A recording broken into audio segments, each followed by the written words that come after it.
suis Styrammer et aujourd'hui on va parler de Fable Nébuleuse. Fable Nébuleuse, on va faire l'étude de rentabilité comme on le fait habituellement sur toutes les séries qui sortent en Pokémon.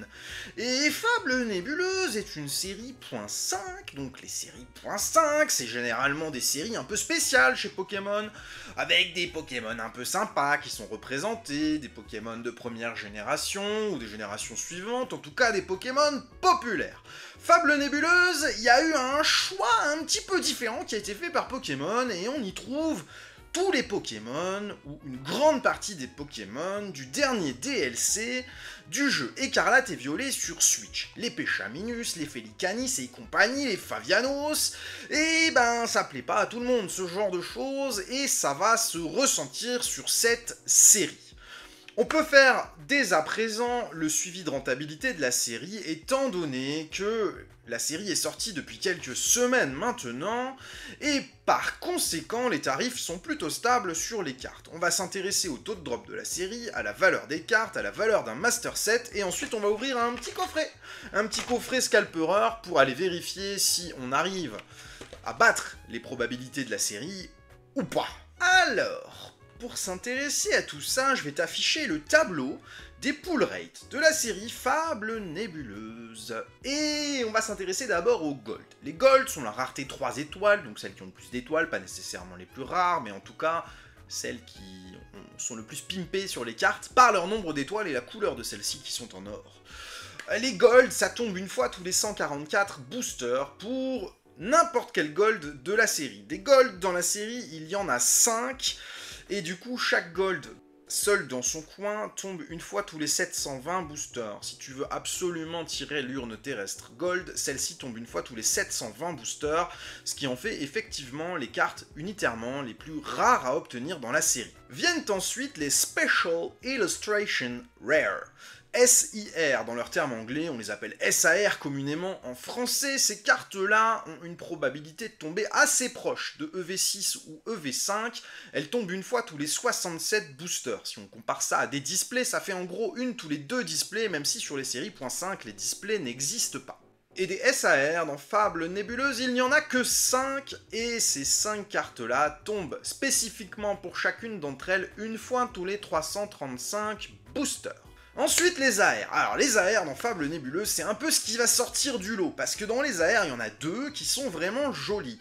On a Démolos, et on a une deuxième carte absolument magnifique dans la série, c'est Persian en AR.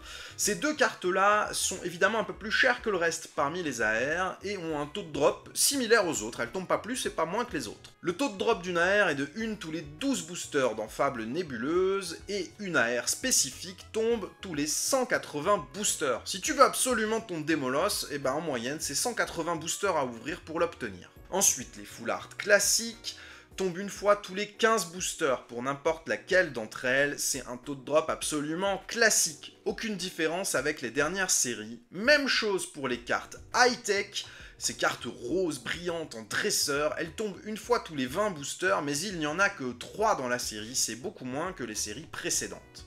En fait, si tu veux, cette série elle est petite. Il y a 99 cartes en tout sans les reverse, mais en incluant les secrètes, et ça correspond à un demi-set habituel. C'est une taille standard pour un set en japonais sur Pokémon, mais en français, on n'est pas habitué à avoir un set aussi petit que celui-là, ce qui fait que la série, elle paraît minuscule par rapport à ce qu'on a d'habitude sur les séries qui sortent en France. Bref, on s'est amusé à mettre un prix sur chacune des cartes en constatant des moyennes de prix sur des plateformes comme eBay, Vinted, Card Market, comme on le fait pour chaque série quand elles sortent sur Pokémon, et ça nous donne une moyenne de prix pour chaque carte ou pour chaque typologie de carte dans la série. On va s'intéresser d'abord aux Gold. Les Gold, elles ont une valeur moyenne située à 30 €. Sur Mascarade Crépusculaire, la valeur des Gold était un chouïa plus élevée, on était à 32 €, mais c'est assez similaire à ce qu'on pouvait trouver quelques jours ou quelques semaines après la sortie pour la dernière série et pour l'actuelle. Ensuite, nos cartes alternatives. Des alternatives, il n'y en a pas beaucoup, il n'y en a que 5. La plus chère des 5, c'est Cassiope. Cassiope, elle vaut 90 € actuellement, et c'est la carte la plus chère de la série. à 90 €. Mon dieu que c'est faible. Quand on compare à des EV5 ou des EV6, quand tu avais les Irfoudre et compagnie dans EV5, Amphinobi dans EV6, c'était des cartes qui allaient frôler les 200 €. C'était Serpento la plus chère dans Force Temporelle à 180, 190 quelques semaines après la sortie, Amphinobi à 200 quelques semaines après la sortie, et là, il 90. 90 en valeur de carte la plus chère, ça veut dire qu'il n'y a pas de carte à aller chasser avec une valeur suffisamment importante pour que ce soit intéressant d'ouvrir dans le but d'aller chasser une carte exceptionnelle. Ici, l'exceptionnel est à 90 €, c'est très bas. On a ensuite les légendaires, hein, Pechaminus, Favianos, Fortusimia et Felicanis, avec une valeur de 45 € pour Favianos. Le plus cher des légendaires, viennent ensuite Felicanis et Fortusimia à 40 €, et la moins chère est Pechaminus, qui est déjà à 35 €. Je trouve ça très faible comme valeur sur une alternative, compte tenu de leur taux de drop qui est extrêmement mauvais. Comme les séries précédentes en écarlate et violet, ça tombe pas beaucoup, hein, les SAR, et malgré ça, les prix sont relativement faibles. Si tu veux comparer ça à du épée et bouclier, une valeur de carte située entre 35 et 45 €, ça va être l'équivalent d'un mouflaire alternatif sur Tempête Argentée. Pour avoir la typologie de carte, à quoi ça correspond, je trouve ça vraiment bas, alors que quand tu compares un mouflaire à ça, à côté du mouflaire, il y avait un Lugia dans EB, pareil, hein, après la sortie, pas 4 ans après, hein, et je trouve que c'est vraiment faible en termes de valeur de carte. Bon, parmi les AR, on en a deux qui sortent du lot, c'est Persian et Démolos. Démolos a une valeur actuelle de 24 €, quand Persian a aujourd'hui une valeur à 38 €.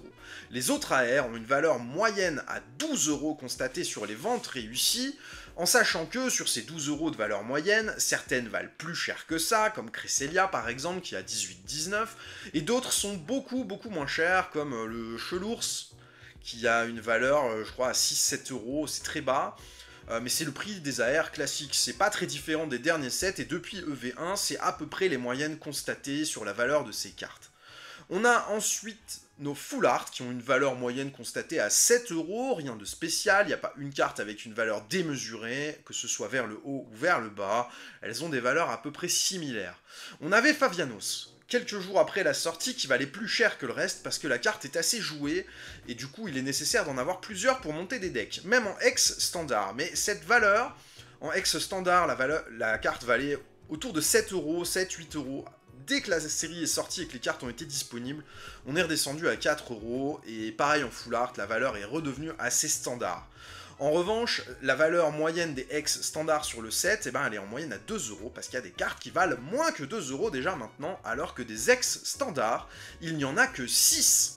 Enfin, Reverse, Co, Unco, Holo, rien à signaler, tout est normal. Les Holo, les Reverse, on est à 10 centimes l'unité, les Co, Unco, 3 centimes l'unité, c'est ce qui est constaté de la même manière depuis toutes les séries écarlate et violet. Une fois qu'on a toutes ces informations, on a un prix, on a un taux de drop, et ben on les associe ensemble et ça nous donne la valeur moyenne pour chaque carte contenue dans un booster. Et si on additionne toutes ces valeurs, 2 € par booster pour chaque typologie de carte, ça nous donne l'espérance d'un booster, donc la valeur moyenne de cartes contenues dans un booster, c'est bien une moyenne et ce sera valable uniquement si tu ouvres beaucoup de boosters pour aller vérifier cette information par toi-même.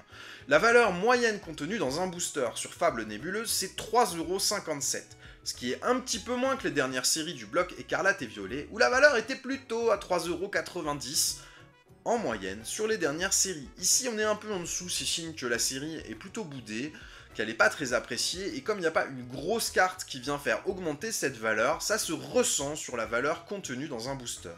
Le prix retail d'un booster, c'est toujours 6 €, même sur une série .5. Les petits coffrets Scalperer, c'est des coffrets qu'on trouve normalement à 25,99 €, et on a quelques boutiques qui vont venir casser un petit peu les prix sur ce type de choses. Le moins cher que j'ai pu observer, c'est 20,99 €, et c'était le Coin des Barons qui avait le tarif le moins cher sur ce coffret au moment où la vidéo a été tournée. Le prix marché d'un booster, maintenant, c'est ce qu'on va constater sur des applications de vente aux enchères comme Vogt ou Whatnot. Les boosters de Fable Nébuleuse ne vont pas se vendre à 6 € en général. La vente va être plus proche des 5 € par booster, mais malgré ça, avec des prix en dessous du prix retail, on se retrouve quand même avec une perte en ouvrant un booster. Ici, la perte est de 1,43 € sur Fable Nébuleuse. Ce qui fait que c'est pas intéressant d'ouvrir si c'est uniquement dans un but spéculatif, mais ça a toujours été le cas sur toutes les séries de Écarlate et Violet, et même sur eBay c'était déjà le cas. La seule série qui a outrepassé cette règle, c'était Célébration, quand on arrivait à avoir des boosters en coffret à la sortie, mais depuis, aucune série n'a été rentable à ouvrir en achetant en prix marché les boosters lors de la sortie des séries. Et enfin, pour aller taper un master set de cette série, eh ben on additionne la valeur de toutes les cartes indépendamment, pour aller trouver la valeur totale des 99 cartes plus les reverse comprises dans Fable Nébuleuse. Cette valeur de Master Set sur Fable Nébuleuse, c'est 715,14 €.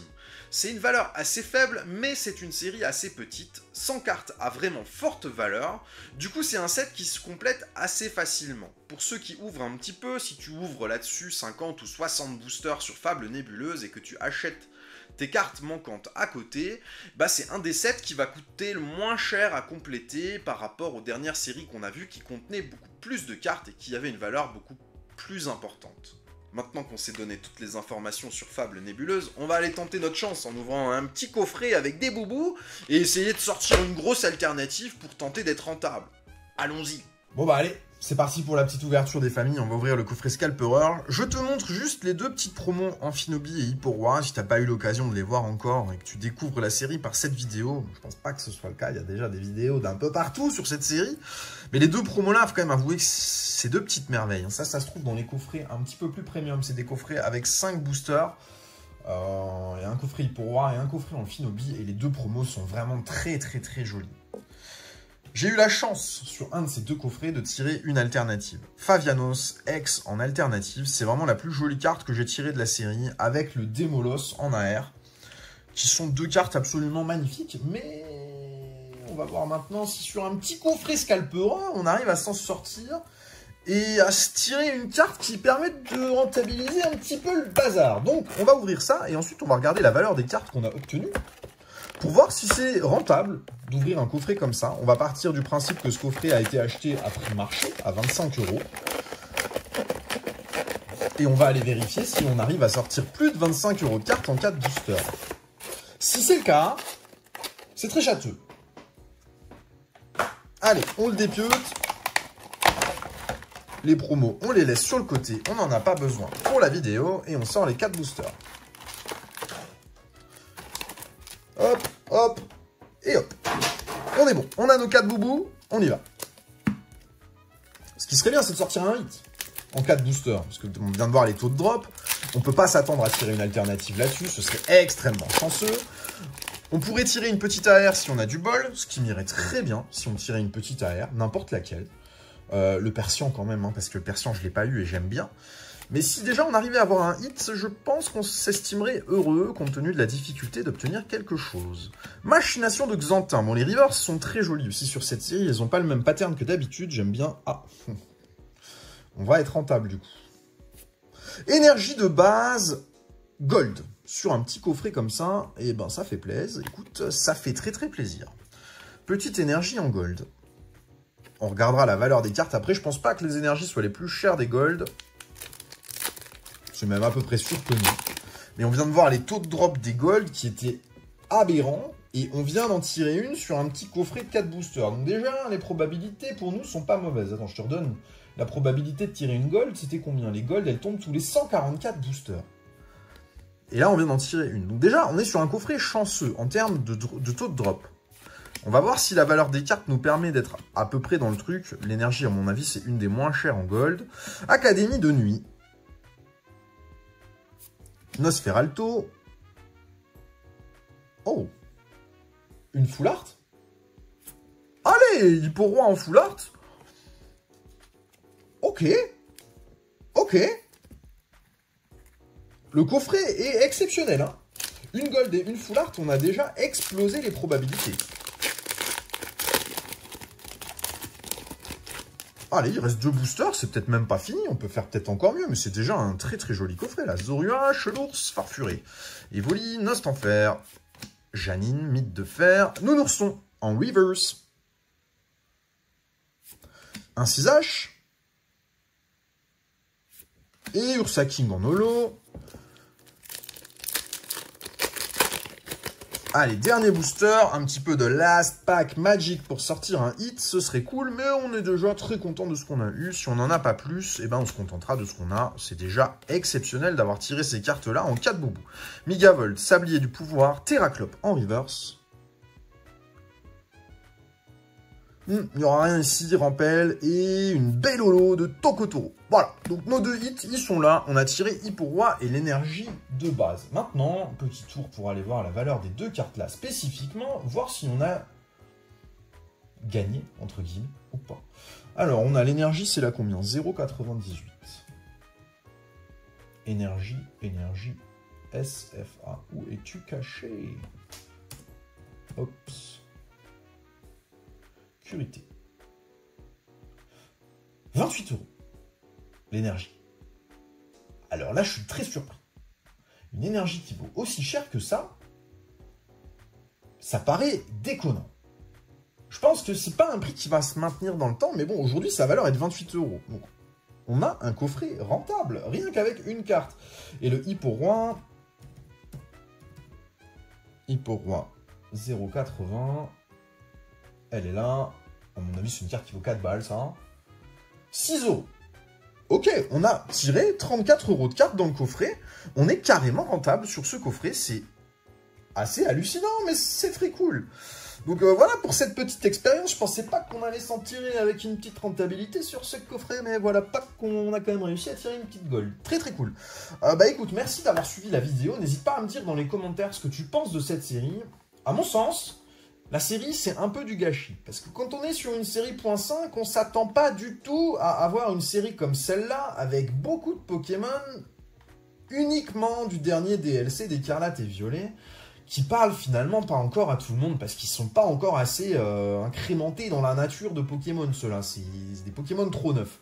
Il aurait fallu mixer un petit peu, rajouter un petit peu plus de Pokémon d'ancienne génération, pour rendre la série intéressante, et je trouve que c'est ce qui a manqué.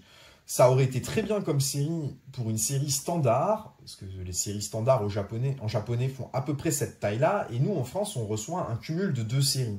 Ça aurait été bien en demi-série sur une série standard en français, ça, mais sur une série .5, on reste un petit peu sur notre fin. Donc, on va voir ce que nous réserve la suite des événements avec Pokémon. On a hâte de voir les prochaines séries qui vont sortir.